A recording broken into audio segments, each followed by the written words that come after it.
फागुन माह का क्या है महत्व, जानें क्या करें और क्या ना करें। फागुन माह हिंदू कैलेंडर का आखिरी महीना होता है। ये माघ पूर्णिमा के बाद आता है और इसके बाद हिंदू नव वर्ष की शुरुआत होती है। इस महीने महाशिवरात्रि और होली जैसे कई त्यौहार मनाए जाते हैं। साथ ही इस महीने में कुछ ऐसे शुभ मुहूर्त होते हैं जब मांगलिक कार्य जैसे विवाह, मुंडन और गृह प्रवेश आदि किए जा सकते हैं। इस माह में भगवान शिव की पूजा का विशेष महत्व होता है। मान्यता है कि इस माह में पूजा पाठ और दान पुण्य करने से शुभ फल मिलते हैं। ऐसे में आइए जानते हैं कि फागुन माह कब शुरू हो रहा है।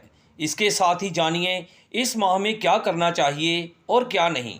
फागुन माह 2025 कब से शुरू होगा? फागुन माह 13 फरवरी 2025 दिन गुरुवार से शुरू हो रहा है। पंचांग के अनुसार ये कृष्ण पक्ष की प्रतिपदा तिथि से शुरू होता है और 14 मार्च 2025 को शुक्रवार को शुक्ल पक्ष की पूर्णिमा तिथि पर समाप्त होगा। फागुन माह हिंदी कैलेंडर का 12वां महीना होता है। इस माह में महाशिवरात्रि और होली जैसे प्रमुख त्यौहार मनाए जाते हैं। महाशिवरात्रि भगवान शिव की पूजा का दिन होता है, जबकि होली रंगों का त्यौहार है जो खुशी और प्रेम का प्रतीक है। इस महीने में विजया एकादशी भी होती है, जिसे भगवान विष्णु के आशीर्वाद के लिए मनाया जाता है। फागुन माह के दौरान दान पुण्य करने से जीवन में सुख, शांति और समृद्धि आती है। फागुन माह में क्या करें और फागुन माह में क्या ना करें? फागुन माह में सबसे पहले तो भगवान शिव की पूजा करनी चाहिए। इस दौरान प्रतिदिन शिवलिंग पर जल अर्पित करें और भगवान के मंत्रों का जाप करें। इसके साथ ही दान पुण्य करना भी फायदेमंद माना जाता है। मान्यता है कि इस महीने में दान करने से व्यक्ति के जीवन में खुशियां और समृद्धि आती है। इस समय गाय की सेवा करना भी शुभ माना जाता है। अगर हो सके तो चंद्रमा की पूजा भी करें, इससे जीवन में शांति बनी रहती है। फागुन माह में कुछ कार्यों को करने से बचना चाहिए। इस दौरान मांस, शराब और मदिरा का सेवन बिल्कुल नहीं करना चाहिए। इसके अलावा किसी के बारे में नकारात्मक विचार रखना भी ठीक नहीं माना जाता है। इस दौरान घर और मंदिर की सफाई पर भी ध्यान दें और वातावरण को स्वच्छ रखें। इस माह में सकारात्मक सोच और शांति बनाए रखना जरूरी है। फागुन के महीने में भगवान कृष्ण की नियमित पूजा करनी चाहिए। उन्हें पूरे महीने अपने मनपसंद रंग का गुलाल भगवान को अर्पित करना चाहिए। इससे आपके जीवन की हर मनोकामना पूरी हो जाएगी। रोज सुबह स्नान के बाद भगवान श्री कृष्ण की उपासना करने से मनवांछित फल की प्राप्ति हो जाती है। इस माह में स्नान और दान करने से शुभ फलों की प्राप्ति होती है। इसलिए इस पवित्र माह में आप अपनी इच्छा अनुसार किसी गरीब या ज़रूरतमंद इंसान को कुछ भी दान कर सकते हैं। हिंदू पंचांग का अंतिम महीना फागुन मास होता है और इस महीने में धीरे धीरे गर्मी के दिन शुरू होने लगते हैं तथा ठंड कम होने लगती है। फागुन मास में शिवरात्रि और होली ये दो सबसे बड़े त्यौहार पड़ते हैं, जो कि बहुत ही धूमधाम से मनाए जाते हैं। हिंदू धर्म के अनुसार अनेक देवताओं में से एक चंद्र देवता हैं। चंद्र के देवता भगवान शिव हैं और शिव जी ने चंद्रमा को अपने सिर पर धारण कर रखा है। पुराणों की माने तो फागुन मास चंद्रदेव की आराधना के लिए सबसे उपयुक्त समय होता है, क्योंकि ये चंद्रमा का जन्म माह माना जाता है। फागुन माह में भगवान श्री कृष्ण की आराधना का भी विशेष महत्व है। इस माह में विशेषकर भगवान श्री कृष्ण के 3 स्वरूपों की पूजा करना बहुत लाभदायी माना जाता है। इसमें श्री कृष्ण के बाल कृष्ण स्वरूप, युवा रूप के कृष्ण और गुरु कृष्ण की पूजा की जाती है। बाल कृष्ण रूप की पूजा संतान पाने के लिए, युवा स्वरूप कृष्ण का पूजन दाम्पत्य जीवन मधुर बनाने हेतु और गुरु रूप कृष्ण का पूजन मोक्ष और वैराग्य पाने के लिए ही फागुन के महीने में कृष्ण जी का पूजन अवश्य ही सभी को करना चाहिए। साथ ही श्री गणेश के पूजन का भी महत्व है।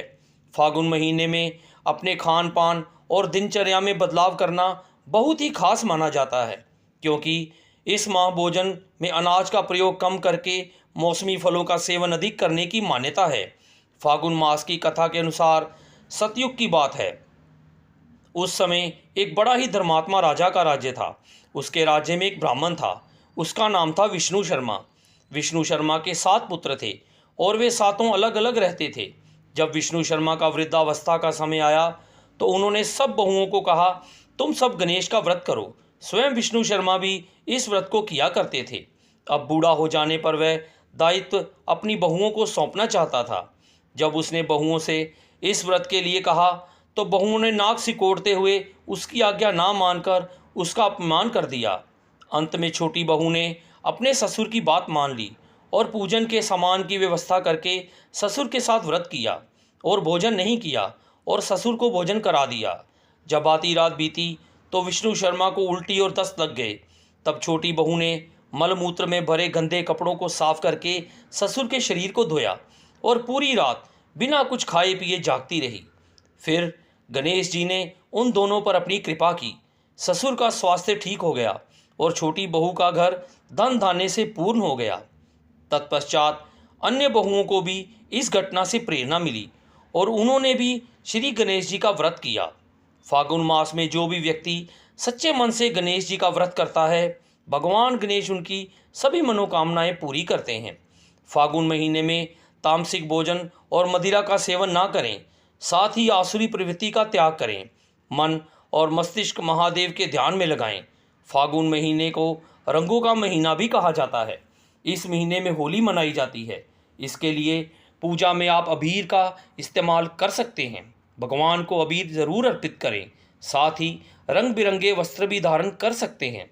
धर्म पंडितों की माने तो सामान्य पानी से स्नान करना श्रेष्ठकर होता है। इसके लिए फागुन महीने में गर्म पानी से स्नान ना करें। इस महीने में मौसमी फलों का सेवन अधिक से अधिक करें। संध्या काल में भी फल का सेवन कर सकते हैं। फागुन महीने में किसी का अपमान ना करें, किसी को कटु शब्द ना बोलें और ना ही किसी के प्रति ईर्ष्या और द्वेष की भावना रखें। फागुन का महीना देवों के देव महादेव को समर्पित होता है। इस महीने में शिवरात्रि मनाई जाती है। इसके लिए फागुन में महादेव की पूजा उपासना श्रद्धा भाव से करें। पूर्णिमा तिथि के दिन पवित्र नदी में स्नान करने का महत्व है। अगर नदी में स्नान नहीं कर सकते हैं तो नहाने के पानी में गंगाजल मिलाकर स्नान करें। फागुन पूर्णिमा के दिन ब्राह्मणों को दान अवश्य करना चाहिए। इस दिन भगवान श्री हरि, विष्णु और माता लक्ष्मी की विधिवत पूजा अर्चना करनी चाहिए। इस दिन माता लक्ष्मी, माँ लक्ष्मी पूजा को सफ़ेद मिठाई का भोग अवश्य लगाएं। फागुन पूर्णिमा के दिन चंद्रमा की पूजा करने का विधान है, इसीलिए इस दिन चंद्रमा की पूजा विशेष रूप से करें। फागुन पूर्णिमा के दिन विष्णु जी की पूजा करने के साथ साथ केले के पेड़ की भी पूजा करें। फागुन पूर्णिमा के दिन किसी ब्राह्मण को खाली हाथ न लौटाएं। पूर्णिमा तिथि के दिन काले वस्त्र ना पहने, इससे नकारात्मक शक्तियों का प्रभाव अधिक बढ़ जाता है। फागुन माह में भगवान शंकर की पूजा करना शुभ माना जाता है। यद्यपि इस महीने में बसंत ऋतु रहती है, इसलिए मान्यता है कि इस दौरान नियमित रूप से शिवलिंग पर जल के साथ पीले पुष्प भी अर्पित करने चाहिए। साथ ही शिवजी के मंत्रों का जाप करना चाहिए। ऐसा करने से सौभाग्य में वृद्धि होती है। फागुन मास श्री कृष्ण की उपासना को समर्पित है। कहते हैं कि इस माह में की गई भगवान कृष्ण की पूजा विशेष फलदायी होती है। फागुन माह में भगवान श्री कृष्ण और राधा जी पर गुलाल अर्पित करके फागुन के भजन गाने चाहिए। इससे जीवन में सकारात्मकता का संचार होता है। दाम्पत्य जीवन सुखद रहता है। साथ ही घर में धन और वैभव का आगमन होता है। फागुन माह में संतान प्राप्ति के लिए श्री कृष्ण के बाल स्वरूप प्रेम और आनंद की प्राप्ति के लिए श्री कृष्ण के युवा स्वरूप और साथ ही ज्ञान प्राप्ति के लिए गुरु कृष्ण की उपासना करना बहुत अच्छा माना गया है। नवग्रह में चंद्रमा को शीतलता और शांति का सूचक माना गया है। कुंडली में चंद्रमा की स्थिति अच्छी व्यक्ति के मन को शांत रखती है। इस महीने में चंद्रमा को रोजाना प्रणाम कर दूध से अर्घ देने से जीवन में चल रही परेशानियों से छुटकारा मिलता है। मान्यता है कि ऐसा करने से कुंडली में चंद्रमा की स्थिति मजबूत होती है। इस महीने में अपनी क्षमता के अनुसार शुद्ध घी, सरसों का तेल, मौसमी फल, अनाज और वस्त्र आदि का दान करना चाहिए। ऐसा करने से पुण्य की प्राप्ति होती है।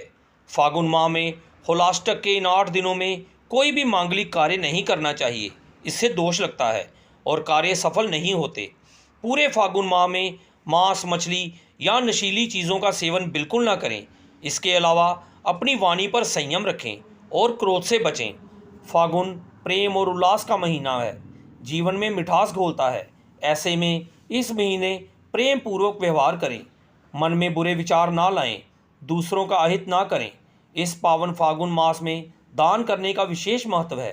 कहते हैं इस माह में अपनी क्षमता के अनुसार गरीबों या ज़रूरतमंदों को दान और पितरों के निमित्त तर्पण आदि अवश्य करना चाहिए।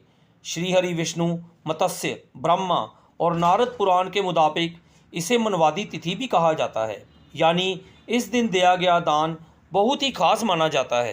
कहते हैं इस दिन किए गए दान से अक्षय पुण्य फल मिलता है, इसलिए इस दिन तीर्थ स्नान और श्रद्धा के मुताबिक अन्न, जल, स्वर्ण या कपड़े का दान देने की परंपरा है।